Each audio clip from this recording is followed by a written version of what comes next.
Hello बच्चों, कैसे हो। आज हम लोग पढ़ेंगे MCQs of P block elements. ये पी ब्लॉक एलिमेंट बेटा टर्म 1 का चैप्टर है और हमको पता है कि जो एग्जामिनेशन होने वाला है बोर्ड का, उस एग्जामिनेशन में देयर आर 2 टर्म्स, एक फर्स्ट टर्म और सेकेंड टर्म। तो फर्स्ट टर्म में जो पी ब्लॉक एलिमेंट्स हैं, जिसमें group number 15, group number 16, group number 17 और ग्रुप नंबर 18, ये 4 ग्रुप हैं। इन 4 ग्रुप से क्वेश्चंस आने वाले हैं।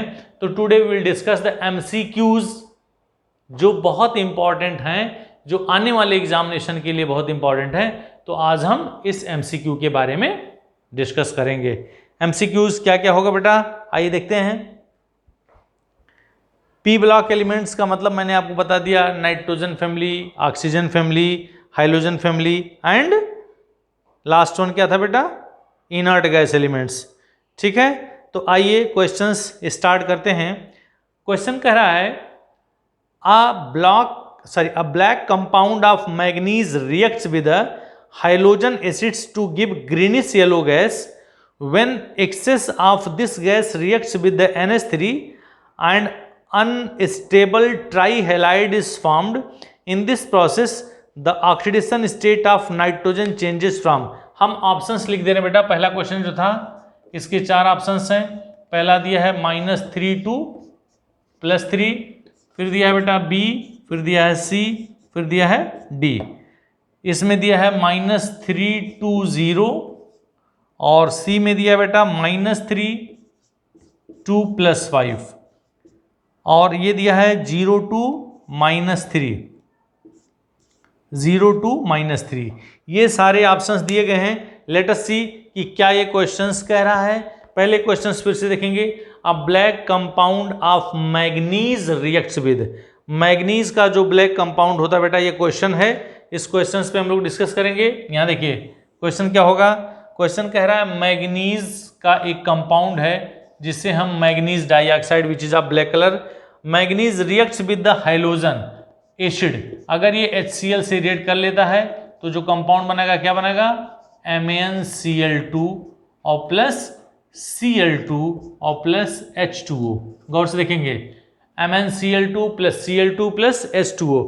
अब इसी में से कह रहा है कि ये जो Cl2, this is the Elvis gas. क्या बेटा, यही कह रहा है अ ब्लैक कंपाउंड ऑफ मैग्नीज या MnO2 जिसे कहते हैं, reacts with the hydrogen acid जो HCl से रिएक्ट कर रहा है और it forms a greenish yellow gas. यही आपका ग्रीनिश येलो गैस है जिसे हम क्लोरीन कहते हैं।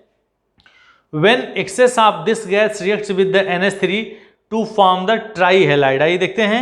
अब हम क्या करेंगे, ये जो Cl2 है ये NH3 के साथ रिएक्शन करेगा, NH3 प्लस Cl2, ये एक कंपाउंड बनाता है बेटा, इसको कहते हैं NCl3 और प्लस HCl। गौर से देखेंगे, कह रहा है कि excess of this gas.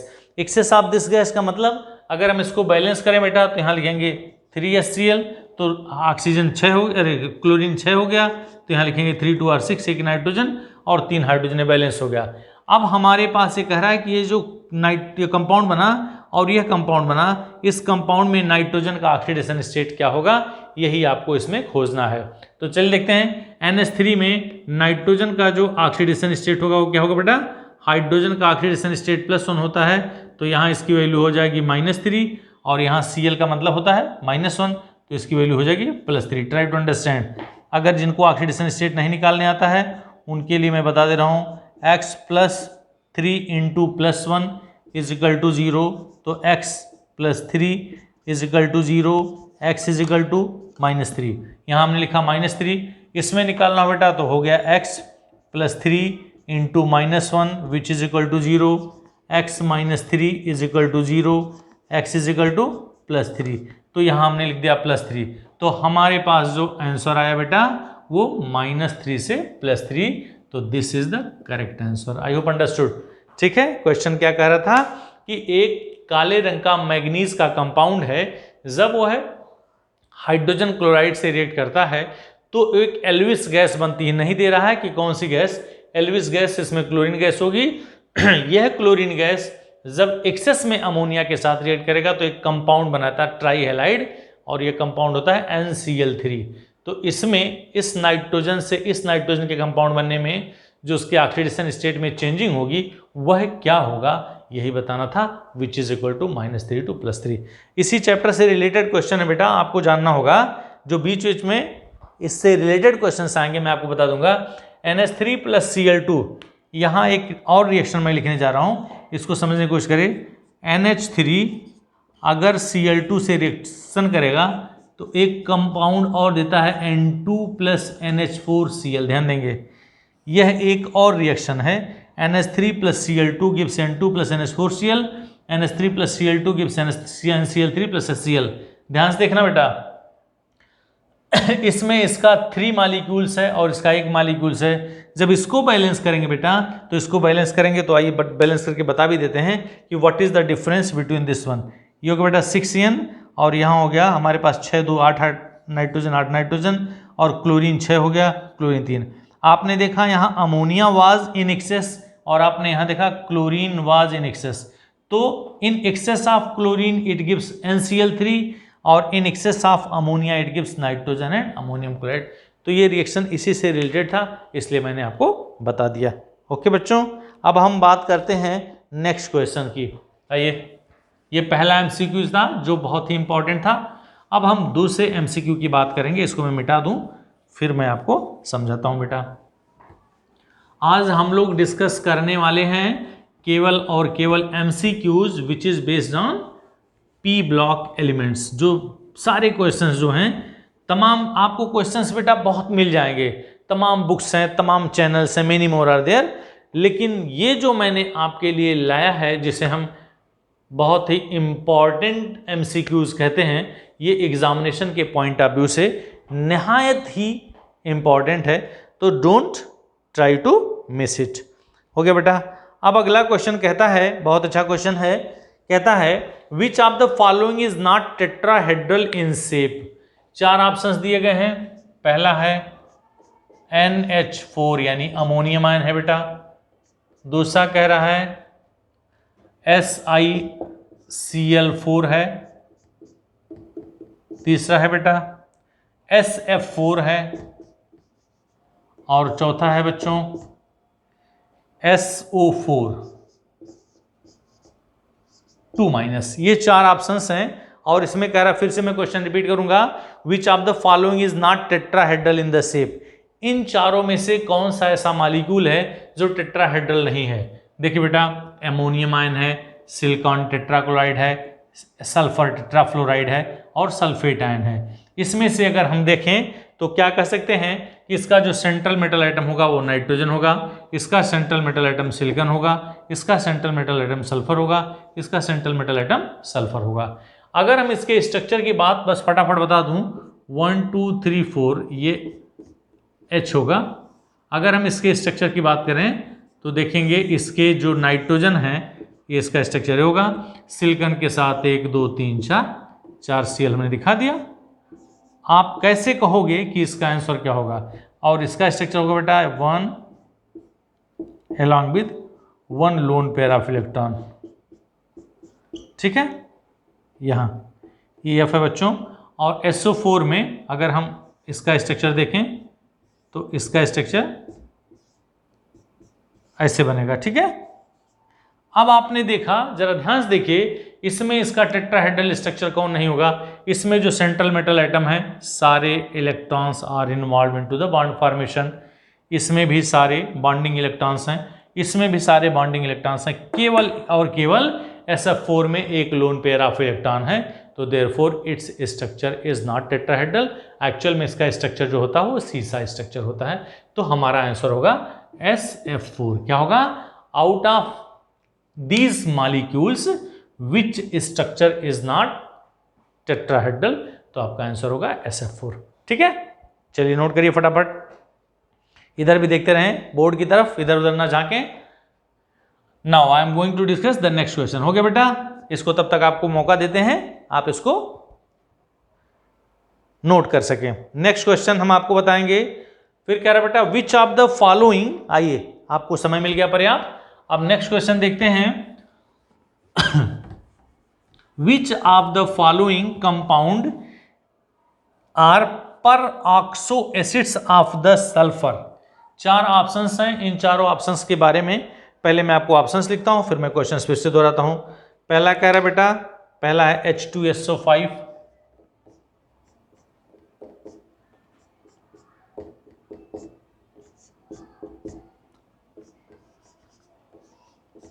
H2SO5 and H2S2O8, ठीक है। दूसरा है H2SO5 एंड H2S2O7, इसको ओलियम बोलते हैं, ध्यान रखेंगे। नंबर नेक्स्ट फिर H2S2O7 एंड ये 7 है बेटा H2S2O8, इसको कहते हैं मार्शल एसिड। और लास्ट वन है H2S2O6 एंड H2S2O7। क्वेश्चन जरा ध्यान से देखेंगे, ये चार, ये थोड़ा सा ये जानेंगे, ये 4 ऑप्शंस हैं बेटा। और क्वेश्चंस कह रहा है कि which of the following are peroxo acids of the sulphur. Peroxo acids का मतलब होता है कि जिसमें क्या होता है बेटा, जो उसका स्ट्रक्चर होता है, गौर से देखेंगे, उस स्ट्रक्चर में पर ऑक्साइड होते हैं। पर ऑक्साइड का मतलब 2 ऑक्सीजन एक दूसरे से जुड़े होते हैं। तो इनमें जब हम सबका स्ट्रक्चर बनाएंगे तो H2S2O5 में अगर हमें H2SO5 की बात करें तो यहाँ H होगा, यहाँ O होगा, यहाँ क्या होगा बेटा, सल्फर होगा, और यहाँ इसको फिर से बना दें स्ट्रक्चर। आपको मैं ये बताऊंगा कि पर ऑक्सो एसिड्स का मतलब होता है कि जिसमें 2 ऑक्सीजन एक साथ जुड़े होते हैं, उसी को हम पर ऑक्सो एसिड्स ऑफ सल्फर के नाम से जानते हैं। तो मेरा जो आंसर होगा वो पहला ही आंसर सही होगा। आइए अगर हम स्ट्रक्चर की बात करें बेटा, सल्फर यहाँ हो गया, single bond O, single bond O, single bond H, single bond O और सिंगल बॉन्ड H हो गया। H2SO5 यहाँ सल्फर के पास 1 2 3 4 5 6 हम ऐसे बना देंगे, ठीक है। तो ये इसका स्ट्रक्चर हो गया। इसमें 2 ऑक्सीजन एक साथ जुड़े हुए हैं, तो therefore it is known as the peroxo sulphur. इसको हम कैरो एसिड भी बोलते हैं बेटा, क्या बोलेंगे, कैरो एसिड। इसी तरह से अगर हम इसका स्ट्रक्चर बनाएं तो yes, single bond O, single bond O, single bond S, single bond OH, single bond O और सिंगल बॉन्ड H। H2 हो गया। अब S को हम देखते हैं, डबल बॉन्ड O, फिर डबल बॉन्ड O, फिर डबल बॉन्ड O, फिर डबल बॉन्ड O। H2 हो गया, S2 हो गया, OH 1 2 3 4 5 6 7 और 8। तो इस तरह से हमने देखा कि इसमें 2 ऑक्सीजन एक साथ जुड़े हुए हैं, यानी परऑक्साइड्स हैं। तो therefore we can say that is these are the peroxo acids of क्या, सल्फर। इसमें एक चीज और नोट करने वाली चीजें हैं, हो सकता है किसी क्वेश्चंस में पूछ ले बेटा, इसमें जो सल्फर का अगर हम किसी में इसमें अगर हम निकालने हैं सल्फर का ऑक्सीडेशन स्टेट अगर आप निकालते हो तो H2SO5, इसमें अगर आप कैलकुलेशन वाइज निकालोगे तो सल्फर का ऑक्सीडेशन स्टेट क्या हो जाएगा, यहाँ देखो मैं लिख रहा हूँ H2, यहाँ लिखूंगा H2SO5, इसका ऑक्सीडेशन निकालोगे तो +2 और +x और -5 2 10 = 0, यहाँ से आ जाएगा x = +8। इसके हिसाब से अगर आप इसका ऑक्सीडेशन स्टेट निकालोगे तो ये गलत हो जाएगा बेटा। +6 is the wrong oxidation state. Let us see, hydrogen का 2 2 × +1, सल्फर का x और 5 × -2 = -10 = 0, x = इसमें से आपको ऑक्सीडेशन स्टेट निकालने के लिए आपको इसका स्ट्रक्चर जानना बहुत ही ज़रूरी है। तो इसका जब स्ट्रक्चर निकालेंगे बेटा H2SO5 में, देखो यहाँ से इसका जब हम ऑक्सीडेशन स्टेट सल्फर का निकालेंगे, इसमें तो क्या होगा 2 × +1 और प्लस सल्फर का x। इस 5 ऑक्सीजन में आपने देखा कि 2 ऑक्सीजन क्या है बेटा, परऑक्साइड्स वाले हैं। तो 2 × -1 और प्लस 1 2 3 ऑक्सीजन है, तो 3 × -2 विच इज इक्वल टू 0। तो क्या हो जाएगा 2 + x -2 -6 = 0। ये है और यह कट गया, x = +6। तो इसका जो करेक्ट ऑक्सीडेशन स्टेट होगा वो क्या होगा, +6 होगा। इसमें भी +6 होता है और इसमें भी +6 होता है। तो ऑक्सीडेशन स्टेट +6 और +6। इन दोनों में अगर हम इसके स्ट्रक्चर को ना देखें बच्चों, केवल और केवल इसके फार्मूले से अगर हम इसका ऑक्सीडेशन स्टेट निकालते हैं तो यह क्या आ जाएगा, यह +6 नहीं आएगा, समथिंग ग्रेटर देन द +6, तो वह गलत होगा। इसलिए आप इसका ऑक्सीडेशन स्टेट निकालेंगे, दोनों में इसका ऑक्सीडेशन स्टेट +6 ही आएगा। समझ में आ रहा है? I hope understood. तो इस तरह से इन चारों में से यह और यह नहीं होता इनके स्ट्रक्चर में। इन चारों के स्ट्रक्चर्स में इसके अलावा अगर हम तीनों की बात करें तो उसमें किसी स्ट्रक्चर में ये दो ऑक्सीजन एक साथ नहीं जुड़ेंगे, इसलिए the correct answer is number 1। Understood? ठीक है, आपको 2 मिनट का समय दे रहे हैं इसको नोट करने के लिए, तब तक हम क्वेश्चंस की बात करेंगे। नेक्स्ट क्वेश्चन क्या करेंगे बेटा? आइए अगला क्वेश्चन है, ऑन हीटिंग अमोनियम डाइक्रोमेट। बहुत ही बढ़िया क्वेश्चन मैं आपके लिए लेकर के आया हूं, जो एग्जामिनेशन के पॉइंट ऑफ व्यू से, चाहे वो बोर्ड का एग्जामिनेशन हो और चाहे वो कॉम्पिटिटिव एग्जाम्स हो, पी ब्लॉक के एलिमेंट्स में जो चुनिंदा क्वेश्चन है बेटा वो मैं आपके लिए लेकर के आया हूं। तो इस क्वेश्चंस पे बिल्कुल ध्यान देंगे।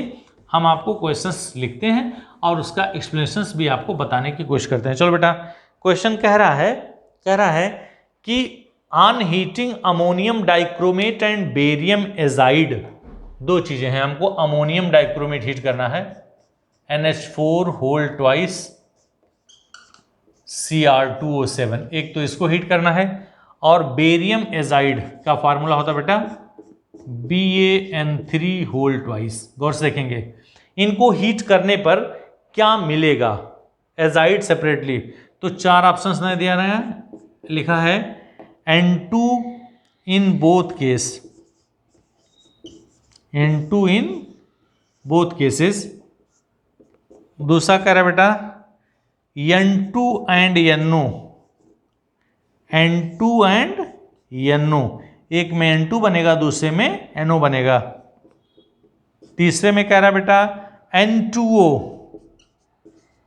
एंड N2, और लास्ट वन कह रहा है N2O and NO2, N2O and NO2।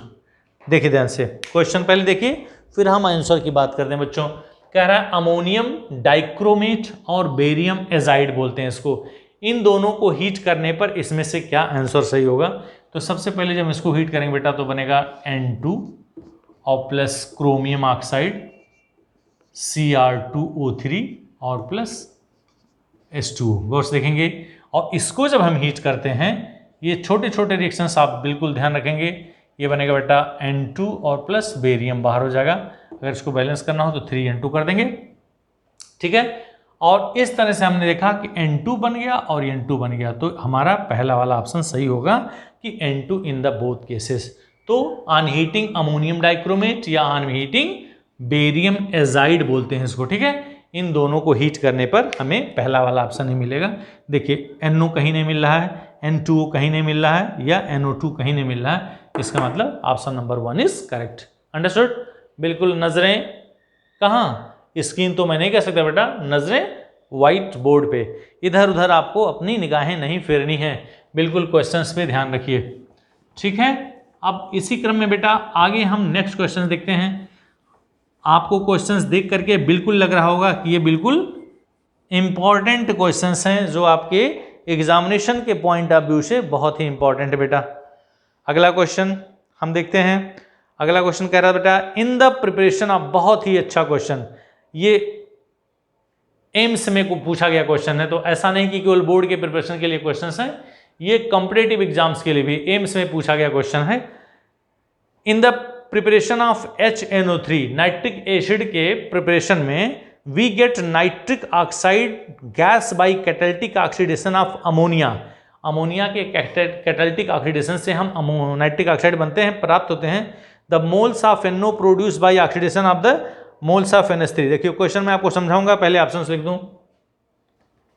ए का ऑप्शन होगा 2, बी का ऑप्शन है बेटा 3, सी का ऑप्शन है बेटा 4 और डी का ऑप्शन है 6। Let us see once again, I am just reading the question. In the preparation of HNO3 के प्रिपरेशन में अमोनिया के ऑक्सीडेशन से अमोनिया का जो ऑक्सीडेशन होता है रिएक्शन आपको याद होगा NH3 ओस्टवाल प्रोसेस में बेटा ये रिएक्शन होता है NH3 + O2 in the presence of platinum. ये क्या बनाता था NO + H2O। NH3 + O2 gives NO + H2O। तो अगर हम इस इक्वेशंस को पहले बैलेंस करने की कोशिश करें तो बैलेंस कर लें बेटा, फिर उसके बाद हम क्वेश्चंस फिर से रिपीट करते हैं, पढ़ते हैं। इसको बैलेंस करना है। हमारे पास नाइट्रोजन कितना था बेटा, यहाँ अगर हम इसको 2 3 और 6 नहीं बैलेंस होगा, 4 करते हैं तो यहाँ 4 कर देंगे, तो नाइट्रोजन 4 हो गया। तो नाइट्रोजन 4 करने के लिए हम क्या करेंगे, हमारे पास ये देखिए हमारे पास हाइड्रोजन कितना था बेटा, यहाँ 3 था और यहाँ 2 था। तो ऑड नंबर और इवन नंबर में अगर हम देखते हैं तो क्या होगा, गौर से देखें। अगर हम इसको देखते हैं, यहाँ हमने 4 किया था और यहाँ भी हमने नाइट्रोजन यहाँ था तो 4 कर दिया, और हाइड्रोजन हो गया 12। हाइड्रोजन 12 करने के लिए यहाँ कर देंगे, ऑक्सीजन 4 और 6 10, ऑक्सीजन करने के लिए यहाँ 5 कर देंगे। जरा ध्यान से देखेंगे बेटा, क्वेश्चन यही था कि अमोनिया और ऑक्सीजन के रिएक्शन से, ऑक्सीडेशन से नाइट्रिक ऑक्साइड बन रहा है और H2O। क्वेश्चन ये कह रहा है कि 2 मोल अमोनिया से प्राप्त होने वाला नाइट्रिक ऑक्साइड कितना होगा। तो आपने देखा कि 4 mole ammonia is giving 4 mole of nitric oxide, तो 2 मोल ऑफ अमोनिया से कितना देगा बेटा, 2। तो द करेक्ट आंसर इज पहला। अंडरस्टूड। ये देखो क्वेश्चन को घुमा के दिया था कि यह जो NO मिलता है, इस NO को आप वाटर के साथ जब रिएक्शन करवाते हो, H2O प्लस यह NO पहले O2 के साथ रिएक्शन करेगा। आपको ध्यान देना होगा, सॉरी, NO और प्लस O2, तो क्या बनाएगा बेटा NO2, और यह H2O के साथ रिएक्शन करके क्या देता है HNO3 और HNO2। यही आपने देखा कि इसके प्रोसेस में यह HNO3 जो मिल रहा है वो ओस्टवाल्ड मेथड से, ओस्टवाल्ड मेथड में सबसे पहले हम नाइट्रिक एसिड प्राप्त करते हैं। तो क्वेश्चन ये तो आपके लिए पूरा इक्वेशन मैंने बता दिया, लेकिन पूरा इक्वेशन आपको जानने की जरूरत नहीं। यही क्वेश्चन कह रहा था कि ओस्टवाल्ड प्रोसेस से जो नाइट्रिक ऑक्साइड बन रहा है, उस नाइट्रिक ऑक्साइड जो बना हुआ है, अगर 2 मोल अमोनिया ले रहे हैं तो कितने मोल नाइट्रिक ऑक्साइड बनेगा। तो आपका आंसर होगा 2। कैसे बेटा, क्योंकि 4 मोल अमोनिया से 4 मोल NO बन रहा है, तो 2 मोल अमोनिया से 2 मोल NO बनेगा। ठीक है, बहुत अच्छा क्वेश्चन, ये एम्स का क्वेश्चन है बेटा, ध्यान देंगे। Now the next question is there. अगला क्वेश्चन है बहुत अच्छा क्वेश्चन, चलिए देखते हैं। ये भी किसी न किसी साल किसी कंपटीशन में पूछा गया। ये सारे क्वेश्चंस मैंने आपके लिए मिसलिनियस लेकर के आया हूं बेटा। Miscellaneous means it is for the board examination as well as for the competitive exams. Question कर रहा था oxidation number of central metal atom of the compound NaH2PO2, the oxidation state of the central atom in the, कहां गया question बेटा, late us सी गायब हो जा रहा है। पहले मैंने ऑप्शन लिखना है, पहला, दूसरा, तीसरा और चौथा। क्या है बेटा, +3, फिर क्या दिया है +5, फिर क्या दिया है बेटा +1, फिर क्या दिया है -3। ठीक है, देखिए बेटा हमारे पास तमाम नया लेटेस्ट मोड नहीं है पढ़ाने का कि स्मार्ट बोर्ड है तो मैं उस पर पढ़ा दे रहा हूं। जो मेरे पास रिसोर्सेज हैं, I am just trying my best for you, कि आपको इन अपने रिसोर्सेज के हिसाब से मैं आपको अच्छी शिक्षा दे सकता हूं। तो ये मत सोचिएगा कि बोर्ड पे एक बार लिख रहे हैं मिटा रहे हैं। I don't have the smart board, तो इसी पे आपको ध्यान देके पढ़ना होगा। द ऑक्सीडेशन स्टेट ऑफ बेटा NaH2PO2, ये क्वेश्चन है NaH2PO2। आइए देखते हैं इसमें जो फास्फोरस है, इस फास्फोरस का जो ऑक्सीडेशन स्टेट होगा वो क्या होता है। आइए देखते हैं। सोडियम का ऑक्सीडेशन स्टेट +1 और प्लस हाइड्रोजन का बेटा +1 होता ही है, और प्लस फास्फोरस का X मान लें, और +2 × -2 विच इज इक्वल टू 0।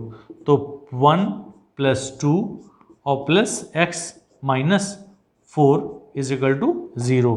तो 3 + X -4 is equal to 0 which is equal to x minus 1 which equal to 0 और this is equal to x is equal to +1। ठीक है, तो इसलिए हमारे पास जो आंसर होगा वो +1 वाला करेक्ट होगा। ठीक है, क्वेश्चंस क्या कहता है, what is the oxidation state of central metal atom in sodium dihydrogen phosphates का नाम है। तो इस तरह से इसमें Na2PO2 में जो इसका ऑक्सीडेशन स्टेट होगा वो कितना होगा, वो +1 के बराबर। फिर से देख लें, सोडियम का +1, हाइड्रोजन का 2 × +1, फास्फोरस का x है, ऑक्सीजन क्या होता है 2 × -2 = 0, तो 1 हो गया, ये +2 × 1 2 और +x -2 2 और 4, तो 2 + 1 3 +x -4 = 0, x - 1 = 0 which is equal to x is equal to +1। Correct my dear. ठीक है बच्चों, अब इसके बाद अगला क्वेश्चन क्या आता है, आइए देखते हैं नेक्स्ट क्वेश्चन। नेक्स्ट क्वेश्चन मैं आपके लिए बहुत सारे क्वेश्चंस लेकर के आया हूं और बहुत सारे क्वेश्चंस आपने देखे भी होंगे, तमाम आपके पास रिसोर्सेज होंगे, लेकिन मैं आपके लिए बेस्ट क्वेश्चन लेकर के आया हूं। फिर क्या है बेटा, विच of the following elements does not show allotropy. Question मैं आपको बोल दिया हूं, आंसर यहां देखिए, पहला है आंसर मीन्स ऑप्शंस जो दिए गए हैं first, second, third and fourth. पहला दिया बेटा नाइट्रोजन, दूसरा दिया है बेटा बिस्मथ, तीसरा दिया है बेटा एंटीमनी Sb और चौथा दिया है बेटा आर्सेनिक As। इन चारों में से कौन सा ऐसा एलिमेंट है जो क्या नहीं शो करता है, एलोट्रॉपी नहीं शो करता है। इसमें से यह भी शो करता है, यह भी शो करता है, यह भी शो करता है। आप ये जान लो कि नाइट्रोजन जो होता है वह एलोट्रॉपी या एलोट्रॉप्स नहीं देते हैं। इस नाइट्रोजन फैमिली के जितने भी एलिमेंट्स हैं वो सारे के सारे एलोट्रॉप्स देते हैं एक्सेप्ट नाइट्रोजन। ठीक है, अगला क्वेश्चन कहता है maximum covalency of nitrogen is. दूसरा क्वेश्चन है, फिर से मैं ये पहला ऑप्शन, दूसरा ऑप्शन, तीसरा ऑप्शन और ये चौथा ऑप्शन बेटा। ऊपर वाला मैं हटा दूं, इसमें आंसर दिया है 3, इसमें आंसर दिया है 5, इसमें आंसर दिया है 4, इसमें ऑप्शन दिया है 6। आंसर नहीं दिया बेटा, सॉरी, मैंने आंसर बोल दिया। आपको बताना है कि इसमें नाइट्रोजन की जो कोवैलेंसी होती है वो कितनी होती है, मैक्सिमम कोवैलेंसी। कह रहा है maximum covalency of nitrogen is 3, 5, 4 और 6। मैक्सिमम जो कोवैलेंसी होगी बच्चों वह 4 होती है। क्यों बेटा 4 होगी, क्योंकि नाइट्रोजन के पास क्या होता है, कभी कभी एक क्वेश्चन पूछ लेता है कि nitrogen NF5 sometimes we can से ये बना पेंटाहेलाइड नहीं बनाता है, तो पेंटाहेलाइड ना बनाने के कारण उसका होता है कि due to the unavailability of the d orbitals, इसलिए इसकी कोवैलेंसी जो होती है। N2O5 आपने देखा होगा, N2O5 जब आप इसका स्ट्रक्चर बनाओगे तो N2O5 में स्ट्रक्चर में देखोगे कि नाइट्रोजन के साथ 4 कोवैलेंसीज हैं, इसलिए इसकी मैक्सिमम जो कोवैलेंसी होगी वो 4 होगी। ठीक है बच्चों, वेरी गुड, बहुत अच्छा। अब हम नेक्स्ट क्वेश्चन की बात करते हैं। नेक्स्ट क्वेश्चन क्या है, आई होप आपको लग रहा होगा कि क्वेश्चंस अच्छे हैं। हाँ बेटा, अगला क्वेश्चन कहता है a ring, brown ring is formed in the ring test. ये देखिए, पहला एक कॉम्प्लेक्स बनता है बेटा। अभी पहले मैं ऑप्शंस लिख दे रहा हूं, फिर आपको क्वेश्चंस बताऊंगा।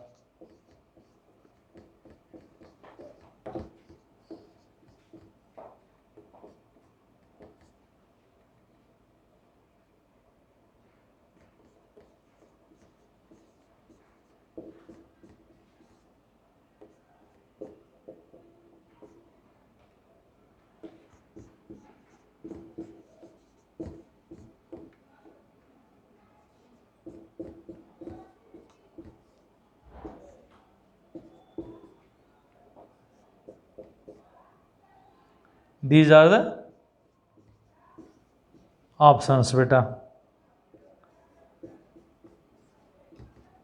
ठीक है, ये 4 ऑप्शंस हैं और आपको ऑप्शंस ये बताने हैं। ध्यान देंगे कि इसमें ऑप्शंस जो आप बताएंगे क्या होगा कि विच ऑफ द, क्या था, a brown ring is formed in the ring test for nitrate ion, it is due to the formation of that one. तो आप इसका आंसर ये लिख लेंगे कि due to the formation of this compound the brown ring is formed. ठीक है बेटा, आइए देखते हैं नेक्स्ट वन। अगला क्वेश्चन क्या कहता है,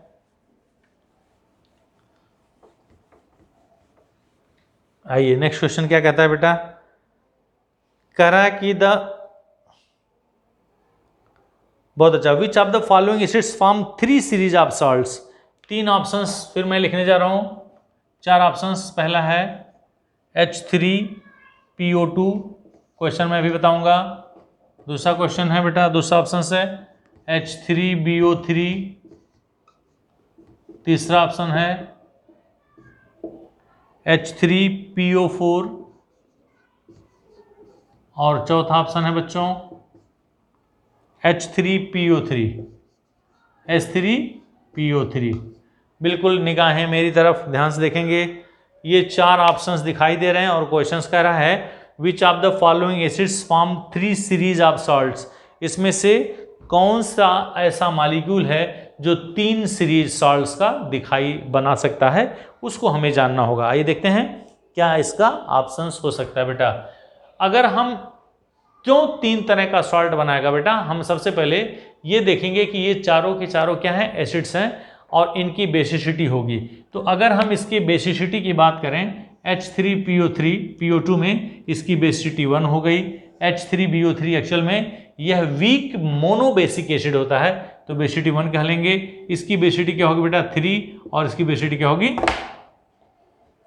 सॉरी बेटा, इसकी बेसिसिटी जो होगी वो क्या होगी, वो 2 होगी। जरा गौर से देखेंगे, it means it has 1 displaceable hydrogen ion, it has 1, it has 3, it has 2। तो इसमें से आपका जो आंसर होगा वो यही होगा H3PO4। ये एसिड है। आप जरा देखते हैं, अगर हम इसको आपको दिखाना चाहें, आप इस पे अंदर जाना चाहते हैं तो ये बनाएगा, मान लीजिए सोडियम हाइड्रोक्साइड किस रिएक्शन कराता है तो NaH2PO4 बनाएगा।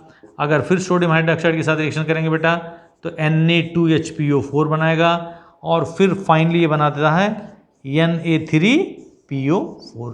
तो 3 सीरीज बनाता है किसी भी सॉल्ट का, because it has 3 displaceable hydrogen atom. तो करेक्ट आंसर होगा H3PO4, क्योंकि इसकी बेसिसिटी 3 होती है। समझ में आ रहा है? बिल्कुल ध्यान लगाए रहिए, अभी मैं आपको और भी क्वेश्चंस बताने वाला हूं।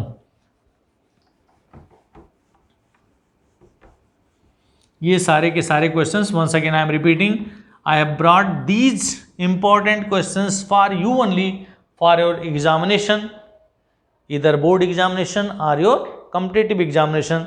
So then don't forget to see, don't forget to concentrate on these questions. Okay बेटा, फिर कहता है एक क्वेश्चन और कह रहा है, on heating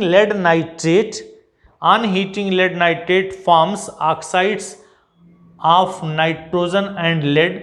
The oxides are, ये सीधा सीधा क्वेश्चन है, ऑप्शंस देखने की जरूरत नहीं है, कि लेड नाइट्रेट को अगर हम हीट करें PbNO3 होल ट्वाइस, तो कह रहा नाइट्रोजन और लेड के कौन कौन से ऑक्साइड्स मिलेंगे। इसको हमने हीट किया तो बेटा लेड ऑक्साइड देता है और नाइट्रोजन डाइऑक्साइड देता है और ऑक्सीजन देता है। इसको ज़रा चेक कर लें। अगर हम इसको बेटा क्या करें, बैलेंस करना हो तो कैसे बैलेंस करेंगे।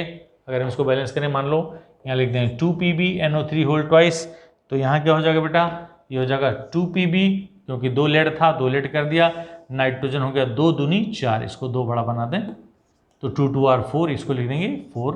ऑक्सीजन हो गया 3 दूनी 6 दूनी 12, ऑक्सीजन 2, 4 दूनी 8, 8 2 10 और 2 12। तो इस तरह से हमारे पास जो ऑप्शन होगा उसमें क्या होगा, PbO और NO2 दिया होगा। ध्यान देंगे कि लेड नाइट्रेट को हीट करने पे लेड का कौन सा ऑक्साइड और नाइट्रोजन का कौन सा ऑक्साइड बनेगा, तो आप लिखेंगे लेड का ऑक्साइड PbO और नाइट्रोजन का ऑक्साइड NO2। ठीक है, कहीं कहीं किसी ऑप्शन में Pb3O4 दिया होगा, PbO2 दिया होगा, तो that is not correct. NO2 में कहीं NO दिया होगा, कहीं N2O दिया होगा, कहीं N2 दिया होगा, मेनी मोर आर देयर। तो आपको सही आंसर ये जानना होगा। ठीक है बेटा, बहुत अच्छा, बहुत बढ़िया बेटा। आइए अब हम बात करते हैं, चलिए आगे क्वेश्चंस देखते हैं। सारे के सारे जब मैं क्वेश्चंस पढ़ रहा हूं बेटा तो मुझे लग रहा है कि बहुत ही इंपॉर्टेंट क्वेश्चंस हैं, सारे के सारे बहुत इंपॉर्टेंट। करा इन साइक्लो, पहले हमने ऑप्शंस लिखना है। ऑप्शंस क्या है बेटा, पहला दूसरा, तीसरा, चौथा। पहला कह रहा 3 डबल बॉन्ड एंड 9 सिंगल, ठीक है। फिर कह रहा 6 double bond and 6 single bond. फिर तीसरा कह रहा 3 डबल बॉन्ड और फिर कह रहा एंड 12 सिंगल बॉन्ड। फिर कह रहा 0 double bond and 12 single bonds and 12 single bonds. Question क्या कह रहा है? अब ये तो मैंने ऑप्शंस लिख दिया बेटा, अब अभी हम देखते हैं। क्वेश्चन कह रहा है in a cyclotrimetaphosphoric acid how many singles and double bonds are there. क्या बेटा है, कौन सा क्वेश्चन है? ट्राई मेटा करा साइक्लोट्राई मेटाफॉस्फोरिक।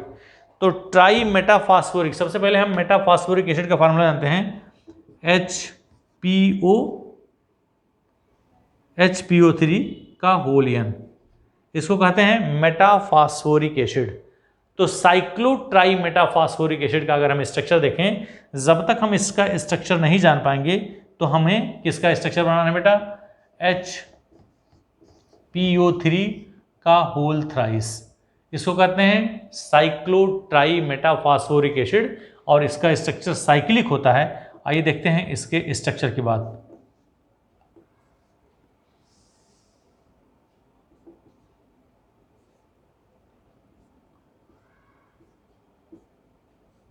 ये हो गया बेटा। और हमको पता है, आप बिल्कुल जान लें कि जो ऑक्सो एसिड्स ऑफ फास्फोरस होते हैं उसकी एक खासियत होती है कि P के साथ डबल बॉन्ड O और सिंगल बॉन्ड OH जरूर होना चाहिए। करेक्ट। इस P के साथ क्या होना चाहिए बेटा? डबल बॉन्ड O और सिंगल बॉन्ड OH। इस P के साथ क्या होना चाहिए बेटा? डबल बॉन्ड O और सिंगल बॉन्ड OH। यही जो हो गया, इसको कहते हैं साइक्लोट्राई मेटाफॉस्फोरिक एसिड का यह स्ट्रक्चर हो गया। अब इस स्ट्रक्चर को देख करके हम जो ऑप्शन सही होगा, सबसे पहले हम देखेंगे कि डबल बॉन्ड, एक डबल बॉन्ड यहाँ है, एक डबल बॉन्ड यहाँ है, एक डबल बॉन्ड यहाँ है, तो 3 डबल बॉन्ड ये 2 जगह हो गया, यानी ऑप्शन नंबर 1 और ऑप्शन नंबर 3 हो सकता है। अब जो हमारे पास सिंगल बॉन्ड है बेटा 1 2 3 4 5 6, यहाँ लिखेंगे 7, यहाँ लिखेंगे 8, यहाँ लिखेंगे 9, तो देयरफॉर 9 सिंगल बॉन्ड्स, ये हमारा करेक्ट आंसर होगा।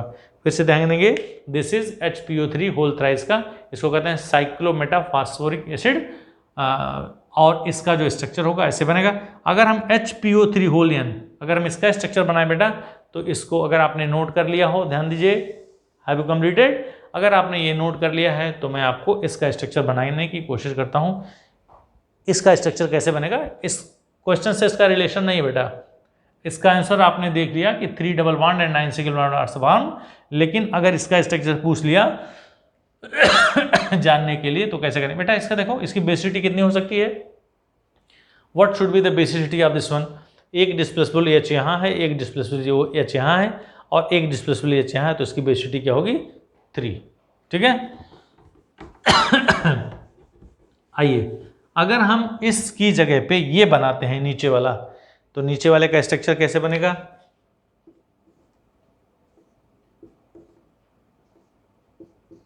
इस तरह से, ये इससे जुड़ेगा, इससे जुड़ेगा, इससे जुड़ेगा, इससे जुड़ेगा, इससे जुड़ेगा, यहाँ O जोड़ दीजिए, यहाँ O जोड़ दीजिए बेटा, और ये ऐसे जुड़ गया, ठीक है। अ लॉन्ग चेन इस फॉर्म, क्योंकि होल एन दिया गया है, और मैंने आपको बताया है कि P के साथ जितने ऑक्सो एसिड्स होते हैं वो क्या होना चाहिए?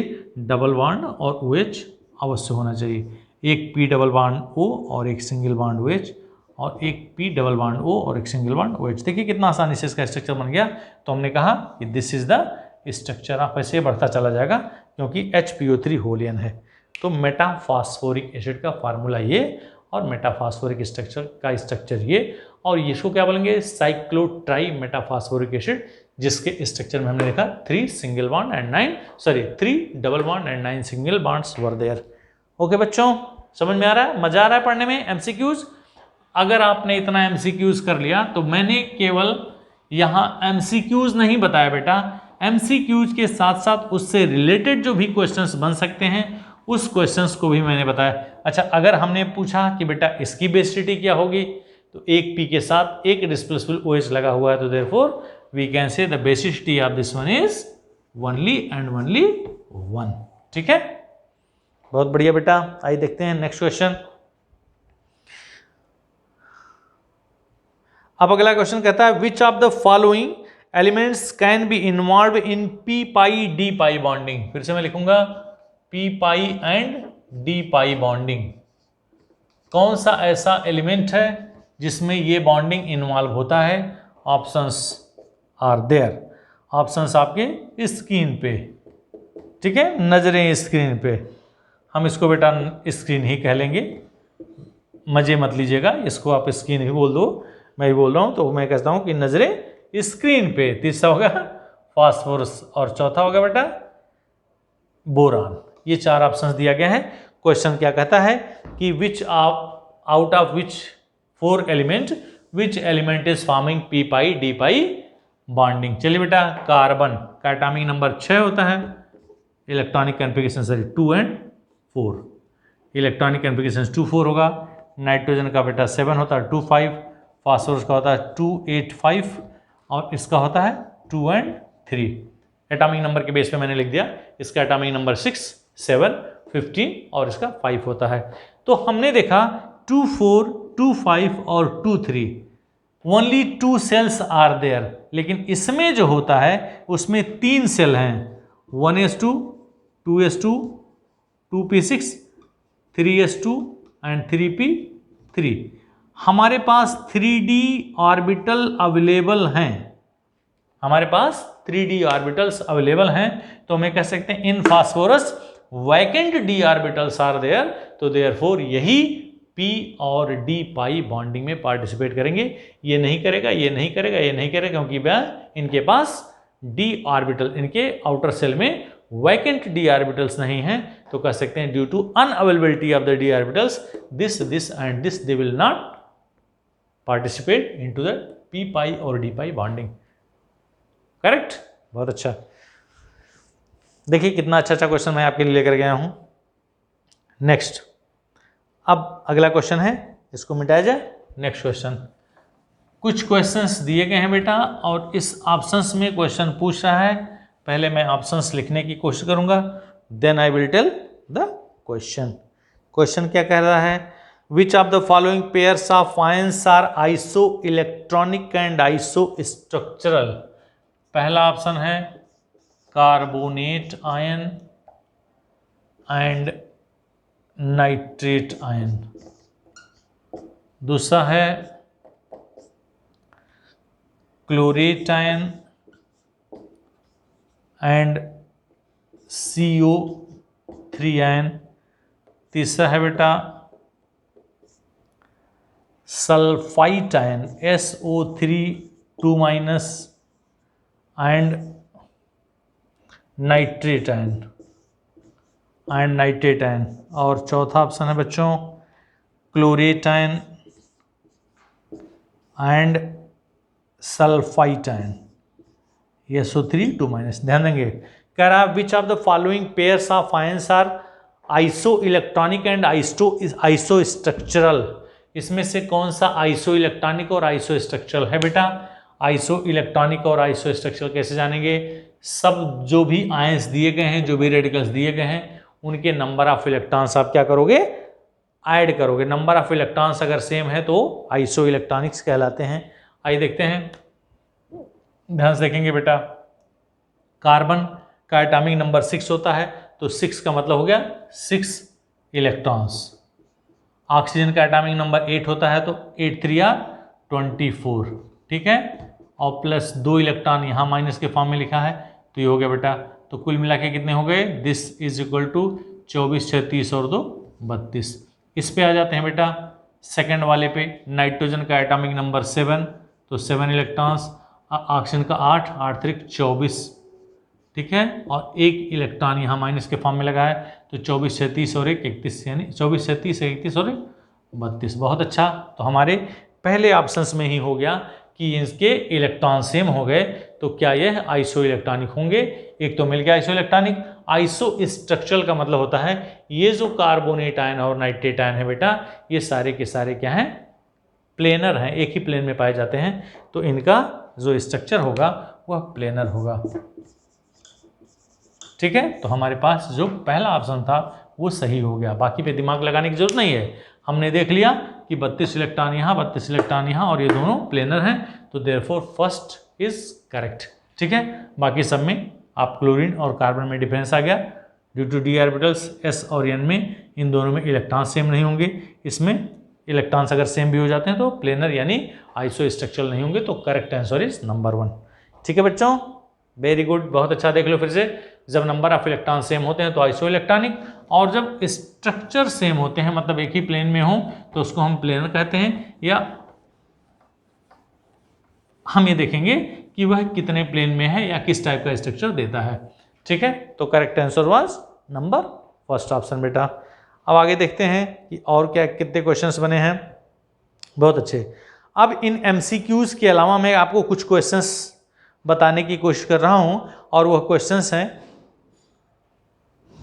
वन वर्ड, हमें कह सकते हैं वन वर्ड। चलिए क्वेश्चंस को मैं पढ़ता हूं और क्वेश्चंस का आंसर देने की कोशिश करता हूं। पहला कह रहा बेटा, फ्लोरीन एग्जिबिट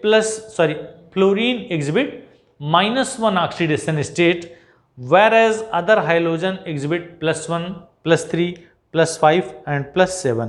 ध्यान से देखेंगे क्या होगा, फ्लोरीन का ऑक्सीडेशन स्टेट क्या होगा बेटा, -1, लेकिन others are showing +1, +3, +5 and +7। Why, यही क्वेश्चन होगा। रीजनिंग टाइप क्वेश्चन हैं कि फ्लोरीन का ऑक्सीडेशन स्टेट या फ्लोरीन एग्जिबिट -1 ऑक्सीडेशन स्टेट, जबकि अदर हाइड्रोजन्स ये दिखाते हैं, तो आप इसका आंसर लिखोगे because it is highly electronegative and due to the unavailability of the d orbitals. दो कारण होगा, इसकी इलेक्ट्रोनेगेटिविटी सबसे ज़्यादा होती है और इसमें डी ऑर्बिटल्स की अनअवेलेबिलिटी होती है, इसलिए यह एक्सपेंड नहीं कर पाता। काम खत्म हो गया बेटा। आगे दूसरा क्वेश्चन कहता है, नेक्स्ट क्वेश्चन हम कह सकते हैं विच एरोसॉल, बहुत अच्छा क्वेश्चन है, विच एरोसॉल, ये तो एमसीक्यू का भी क्वेश्चन बन गया। विच एरोसॉल डिप्लीट्स ओजोन लेयर, ध्यान देंगे कौन सा एरोसॉल होता है, क्वेश्चन है विच एरोसॉल डिप्लीट्स ओजोन लेयर। तो विच एरोसॉल, हम स्प्रेज में या फोम्स, ये सारे के सारे sprays and foams, they are the aerosol which contains freons. ध्यान देंगे इसमें क्या होता है बेटा, फ्रियांस। फ्रियांस का मतलब होता है क्लोरोफ्लोरोकार्बन, और they are responsible for the depletion of the ozone layer. तो हम ये कह सकते हैं कौन सा, ये दोनों एरोसॉल हैं, क्या होगा बेटा, एरोसॉल। ठीक है ना, तो ये स्प्रे और फोम्स दो एरोसॉल हैं जो ओजोन डिप्लीशन के लिए क्या है, रिस्पॉन्सिबल हैं। आगे क्वेश्चन देखते हैं, वन वर्ड क्वेश्चन से बेटा, what is the covalency of nitrogen in N2O4। फिर क्वेश्चन देखेंगे, N2O5 में नाइट्रोजन की जो कोवैलेंसी होती है दैट इज इक्वल टू 4। ठीक है ना, N2O5 में इसकी कोवैलेंसी 4 होती है। ये मत देखिएगा कि नाइट्रोजन के पास, नाइट्रोजन के साथ 5 ऑक्सीजन जुड़े हुए हैं, तो ऐसा नहीं, क्योंकि इसका स्ट्रक्चर जब आप बनाओगे तो इसका स्ट्रक्चर ऐसे बन सकता है। ठीक है,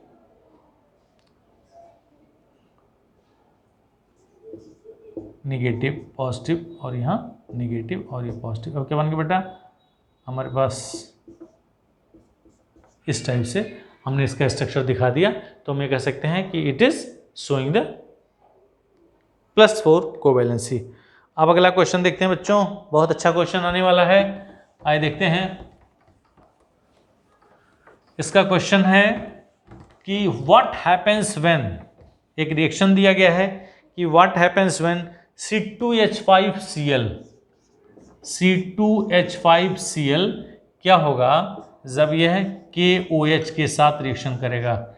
ठीक है, अगर आप इसको हीट करते हैं तो क्या बनेगा, एक्वस, यहाँ ध्यान रखेंगे एक्वस KOH, तो बनेगा बच्चों C2H5OH, एल्कोहल बना लेता है, और प्लस KCl, गौर से देखेंगे। ठीक है, लेकिन इसी से एक क्वेश्चन और रिलेटेड है जो आपको जानना बहुत ज़रूरी है। C2H5Cl और प्लस KOH। अगर यह एक्वस की जगह पे एल्कोहलिक है बेटा तो क्या करेगा, ये एल्कीन बना लेता है। क्या बनाएगा, CH2 double bond CH2 double bond CH2 plus KCl plus H2O plus KCl और प्लस H2O। ध्यान देंगे ये डिहाइड्रोहाइलोजिनेशन रिएक्शन कहलाता है। तो देखिए रिएक्टेंट्स दोनों सेम हैं लेकिन इसका मीडियम अलग है। The medium is aqueous, the medium is alcoholic. Alcoholic में एल्कीन बना लेता है और एक्वस में क्या बना लेता है बेटा, एल्कोहल बना लेता है। बहुत अच्छा। अगला क्वेश्चंस फिर कह रहा name to poisonous gas which can be prepared from chlorine gas. ये सारे के सारे एमसीक्यूज हैं। ध्यान देंगे कि कोई दो ऐसे पॉइजनस गैस बताइए जो क्लोरीन से मिलकर के बने होते हैं। तो पॉइजनस गैस क्लोरीन से बेटा दो पूछा है, दो लिखने की कोशिश करता हूं। क्लोरीन का तो एक कंपाउंड हो सकता है फास्जीन गैस COCl2। क्या बोलेंगे इसको, फास्जीन। ठीक है, ये कहां से बनता है आपको याद होगा, याद आ रहा है, बहुत बढ़िया बहुत बढ़िया। हाँ चलो, ये बेटा बनता है क्लोरोफॉर्म का जब ऑक्सीडेशन होता है in the presence of the sunlight, तो यही फास्जीन गैस बनती है। आइए क्या होगा, CHCl3 और प्लस O2। ऑक्सीजन होता है किसमें, सनलाइट में, तो बनेगा COCl2 along with HCl। यही जो खतरनाक गैस है यही फास्जीन गैस कहलाती है, जिसके सूंघते ही आदमी क्या होता है, अनकॉन्शियस हो जाता है और ज़्यादा सूंघ लेगा तो आदमी की डेथ भी हो जाती है। तो पहले इसको एनेस्थेटिक फॉर्म में यूज करते थे क्लोरोफॉर्म को, लेकिन ये बड़ा डेंजरस होता है इसलिए नहीं यूज करते हैं। और दूसरा होगा बेटा, दूसरा हम ये कह सकते हैं CHCl3, ये क्लोरोफॉर्म है। अगर हम इस क्लोरोफॉर्म को क्या करें बेटा, हम कह सकते हैं नाइट्रोपिक्रिन का नाम सुना है, नाइट्रोपिक्रिन का नाम होता है CCl3NO2। अगला कंपाउंड हमने इसको घेर दिया, एक पहला कंपाउंड हो गया COCl2 और दूसरा कंपाउंड हो गया CCl3NO2। इसको नाइट्रोपिक्रिन भी बोलते हैं या टीयर गैस के नाम से भी इसको जानते हैं। तो दीज आर द कंपाउंड्स जो कहां से बन गए, क्लोरीन से बन गए। फिर हो गया बेटा, अगला क्वेश्चंस देखते हैं। आपको पता होगा कि कितने इंपॉर्टेंट क्वेश्चंस मैं आपके लिए लेकर के आया हूं, ये सारे के सारे पी ब्लॉक के एलिमेंट्स हैं, ध्यान देंगे बेटा। फिर करा कि अगला क्वेश्चन वाई क्वेश्चन है, पहले मैं क्वेश्चन यहां लिखूंगा, रीड करूंगा, फिर उसका ऑप्शन आंसर बताऊंगा। दो तरह का मॉलिक्यूल है बेटा, ICl एंड I2। क्वेश्चन कह रहा है कि why is ICl is more reactive, it is more reactive than the I2। तो इनके बीच में जो बॉन्ड होता है उसी बॉन्ड के नाते होता है ICl एंड I और I। यह इसका जो बॉन्ड डिसोसिएशन एनर्जी होता है वो है लेस होता है in comparison to that one, तो देयरफॉर ये ज़्यादा रिएक्टिव होता है। ठीक है बेटा, तो हमें कह सकते हैं इसका जो बॉन्ड होता है, बॉन्ड डिसोसिएशन एनर्जी, यानी ये बॉन्ड वीकर होता है और ये बॉन्ड स्ट्रॉन्गर होता है, इसलिए ज़्यादा रिएक्टिव होता है। अगला क्वेश्चन कहता है बेटा वाई इज, बहुत अच्छा क्वेश्चन, वेरी नाइस। अगला कहता है कि YBiH3 जिसे हम बिस्मथीन कहते हैं। अगला क्वेश्चन है BiH3, why bismuthine is strong reducing agent among all the hydrides of the nitrogen. Nitrogen के जितने हाइड्राइड्स हैं आपको पता होगा, NH3, PH3, nitrogen phosphorus arsenic, antimony और बिस्मथ, ये इसके हाइड्राइड हैं। और इनका जो रिड्यूसिंग नेचर होता है बेटा ऊपर से नीचे चलने पर बढ़ता है, ध्यान देंगे, यानी नीचे वाला सबसे ज्यादा स्ट्रॉन्ग रिड्यूसिंग एजेंट होगा। तो this NH3 is less than PH3, this is less than this is less than this and this is less than this. ध्यान देंगे, ammonia is less than PH3, PS3 is less than ASH3, ASH3 is less than SbH3 और SbH3 is less than BIH3। तो इससे यह निकल के आया कि BIH3 is strong reducing agent. क्या कारण हो सकता है? Because from top to bottom इसका रिड्यूसिंग नेचर बढ़ता है, क्योंकि हम ये कह सकते हैं इसका मेटलिक कैरेक्टर भी ऊपर से नीचे चलने पर बढ़ रहा है। बहुत अच्छा बेटा, बहुत बढ़िया। अगला क्वेश्चन क्या है? और भी मैं आपके क्वेश्चंस लाऊंगा। देखिए तमाम क्वेश्चंस हैं। हाँ, वाई डज, बहुत अच्छा क्वेश्चन, बहुत बढ़िया क्वेश्चन, कि PCl3 जो होता है, क्वेश्चन क्या था जरा मैं फिर से पढ़ूं। Why does PCl3 fume in moisture? PCl3 जो होता है बेटा वो मॉइस्चर में फ्यूम्स क्यों डेवलप करता है? तो ये जो होगा मॉइस्चर बोले तो H2O वाटर मॉलिक्यूल, तो ये इसके साथ क्या होगा बच्चों? अगर PCl3 H2O के साथ रिएक्शन करेगा तो जो कंपाउंड बनाता है होता है H3PO3 और प्लस HCl। ध्यान देंगे, due to the formation of this HCl ये फ्यूम्स दिखाई देता है। तो जब PCl3 मॉइस्चर में जाता है, मॉइस्चर में रहता है तो फ्यूम्स डेवलप करता है। तो क्या कहेंगे? Due to the formation of the hydrogen chloride. ठीक है ना? H3PO3 को क्या कहेंगे? Orthophosphorous acid. ठीक है बच्चों, ये हो गया। हाँ, तो मैंने आपके लिए क्वेश्चंस, और मुझे कुछ क्वेश्चंस नहीं दिखाई दे रहे हैं। हाँ, कहता है noble gases have low boiling points क्यों? अगला क्वेश्चन है नोबल गैसेस। नोबल गैस के लिए लो बॉइलिंग पॉइंट्स क्यों होता है? नोबल गैस का बॉइलिंग पॉइंट क्यों होता है? तो हम कह सकते हैं बेटा, नोबल गैस जो होते हैं वो मोनो एटमिक गैस होती हैं, जिनके बीच में जो इंटर एटॉमिक फोर्स होता है वो नहीं लगता है, इसलिए इनका जो बॉइलिंग पॉइंट होता है वो लो होता है। देखो कितना आसान। अब अभी 2 क्वेश्चंस बचे हुए हैं, बचे तो बहुत सारे हैं। इन दोनों क्वेश्चंस को मैं आपको बताने की कोशिश करूंगा बेटा, ये बहुत ही इंपॉर्टेंट है, बहुत ही ज़्यादा इंपॉर्टेंट है, और इससे रिलेटेड क्वेश्चंस एग्जाम में जरूर पूछेगा। एक क्वेश्चन में मैं 2-3 क्वेश्चन निकालूंगा। करा draw the structure of xenon tetrafluoride XeF4। ध्यान देंगे, XeF4 में अगर हम इसके स्ट्रक्चर की बात करें तो क्या बनेगा बेटा? आइए देखते हैं।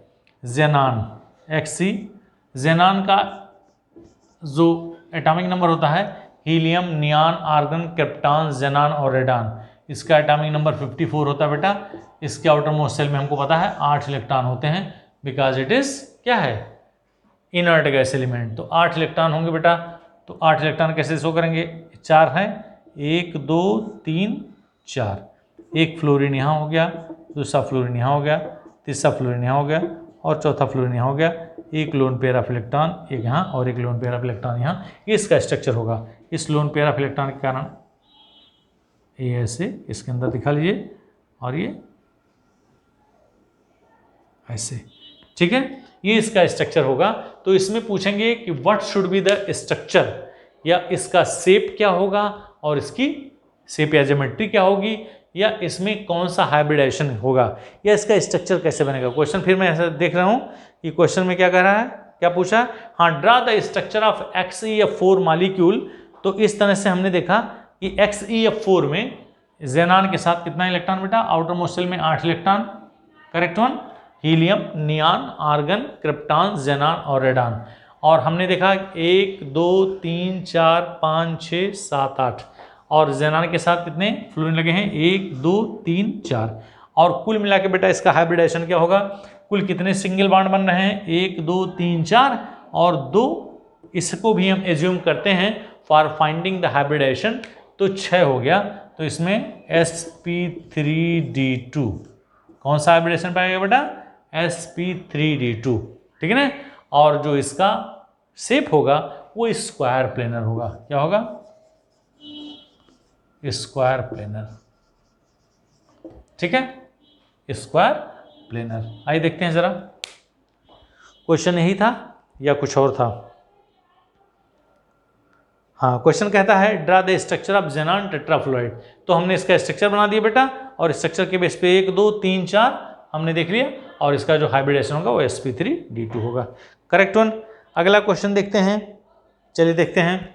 अगला क्वेश्चन कहता है, इसी से रिलेटेड है मेरे बच्चों, कह रहा है कि XeF2, गौर से देखो, XeF4 की जगह पे अगर हमको XeF2 का स्ट्रक्चर बनाना है तो कह रहा है, फिर ये क्वेश्चन कह रहा है draw the structure of XeF2 and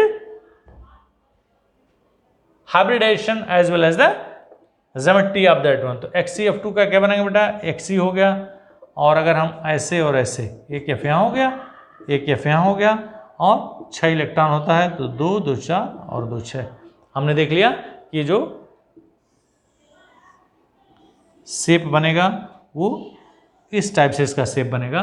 तो इसमें भी 1 2 3 4 5 1 2, देखिए ज़ेनान के पास कितने इलेक्ट्रॉन होंगे बेटा, गौर से देखिएगा, ज़ेनान के पास कितने इलेक्ट्रॉन होंगे, helium, neon, argon, krypton, xenon, radon, हमने देखा कि 8 इलेक्ट्रॉन होते हैं आउटर मोस्ट शेल में। तो 1 2 3 4 5 6 7 8 इसका शेप हो गया। ठीक है, तो इस तरह से आज हमने बहुत सारे क्वेश्चंस करे। Almost questions we have done which was based on the p block elements. तो अगले टर्म में मैं आपके लिए फिर नए क्वेश्चंस MCQs लेकर के आऊंगा which will be based on the another topic. Thank you so much for watching. So don't forget to subscribe my channel Silent Sir Chemistry.